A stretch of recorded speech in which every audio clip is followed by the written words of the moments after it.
எப்படி இருக்கீங்க? நான் சூப்பரா இருக்கேன். நான் இந்த வீடியோல உங்க கூட ஷேர் பண்ணக்கூடிய விஷயம் என்னன்னு கேட்டிங்கன்னா, விஷயம்னு எதுவும் கிடையாது. நான் அடுத்த 2 நாளைக்கு ஷார்ட்ஸ் வீடியோஸ் எதுவும் நம்ம சேனல்ல வராது. இருக்கிறத வச்சு அட்ஜஸ்ட் பண்ணிக்கோங்க. இந்த 2 நாள்ல என்ன மறந்துடாதீங்க அப்படின்னு ஒரு ரிக்வெஸ்ட் குடுக்கறதுக்காக தான். அதுபோக வேலண்டைன்ஸ் டே வேற வருது. நம்ம சேனல்ல வேலண்டைன்ஸ் டேக்கு நம்ம வாழ்த்துக்கள் சொல்லினா தப்பாயிடும் இல்லையா? வாழ்நாள் ஃபுல்லா வருஷம் ஃபுல்லா காதல் காதல்னு எல்லாத்தையும் பேசிவிட்டு, அன்னைக்கு மிஸ் ஆனோம்னா தப்பாயிடும் அப்படிங்கிறதுக்காக தான். அனைவருக்கும் இனிய காதலர் தின நல்வாழ்த்துக்கள். ஹாப்பி வேலண்டைன்ஸ் டே. வேலண்டைன்ஸ் டேக்கு கார்ட்ஸ் எல்லாம் நீங்கள் வாங்கும்போது அது கீழே ஃப்ரம் யுவர் வேலண்டைன்ஸ் அப்படின்னு போட்டிருப்பாங்க. நீங்கள் கவனிச்சிருக்கீங்களா? வேறு ஒன்றும் இல்லைங்க. நான் எப்போ இந்த வீடியோ போட்டாலும் எனக்கு ஏதாவது ஒரு விஷயம் தெரிஞ்சிருந்தா அந்த விஷயம் உங்களுக்கு தெரிஞ்சிருக்கோ தெரியலையோ உங்கள் மண்டக்குள்ளத்தை நிற்க பார்ப்பேன். அப்படி தான் இன்றைக்கும் அந்த வீடியோ தான் பண்ணுறேன். வேலண்டைன்ஸ் டே கார்டில் ஃபுல்லாக அந்த மாதிரியான வேர்டு இருக்கும். அதுக்கான காரணம் என்ன அப்படிங்கிறது தெரியுமா? தெரியலாதவங்க ஓகே, தெரிஞ்சவங்க திரும்ப ஒரு தடவை ரீகால் பண்ணிக்கோங்க, அவ்வளோதாங்க. இது வந்து கிபி 3ஆம் நூற்றாண்டில் நடக்கக்கூடிய விஷயம். 3ஆம் கிளாடியஸ் ரோமானிய பேரரசு ஆட்சி செய்கிறான். நல்ல ஆட்சியாளர். போர்களும் வெற்றிகளும் மட்டுமே அவனுக்கு ஒரு ஆர்வமான விஷயமாகவும் அதி தீவிர பசியாகவும் அவனுக்கு இருந்துச்சு. ஆக அந்த போரில் ஜெயிக்கணும்னா ஆண்கள் வீரமாக இருக்கணும். அவங்க காதல் வயப்பட்டாலோ அல்லது கல்யாணம் குழந்தை இப்படி திசை மாறி போனாலோ அவங்களுடைய கவனச்சிதறல் ஏற்படுது. அது நம்மளுடைய வெற்றிகளுக்கு போர் வெற்றிகளுக்கு பாதிப்பாக இருக்குது அப்படிங்கிற மாதிரி நினச்சிக்கிறான். ஸோ ஆண்கள் யாரும் ஒரு குறிப்பிட்ட வயது வரைக்கும் காதலோ திருமணமோ புரியக்கூடாதுன்னு ஒரு சட்டமே போடுறான். அப்படி சட்டத்தை மீறினா கடுமையான தண்டனை கிடைக்கும்னு சொல்லிடுறான்.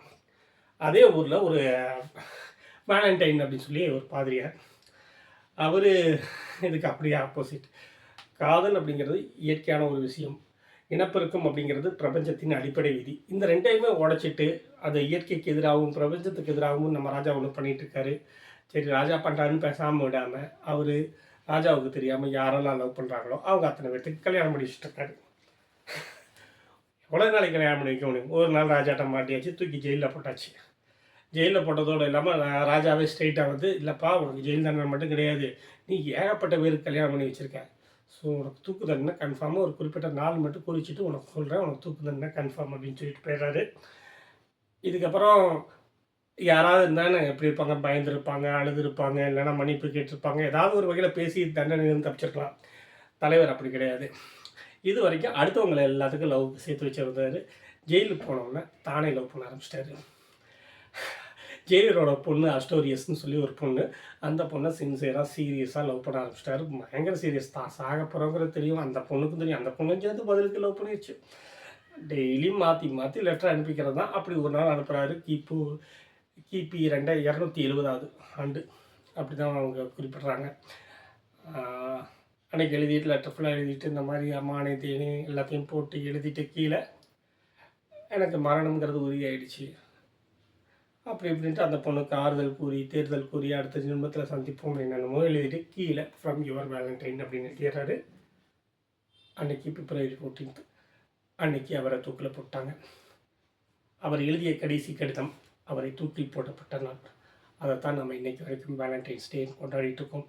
இதுதான் வேலண்டைன்ஸ் பற்றின அதிகாரப்பூர்வம்னு சொல்ல முடியாது, ஆனால் அதிகம் பேர் பேசக்கூடிய கதை. இதை தாண்டி நிறைய கிளைக்கதைகள் இருக்குது. அது அவங்களுடைய வியாபாரம்.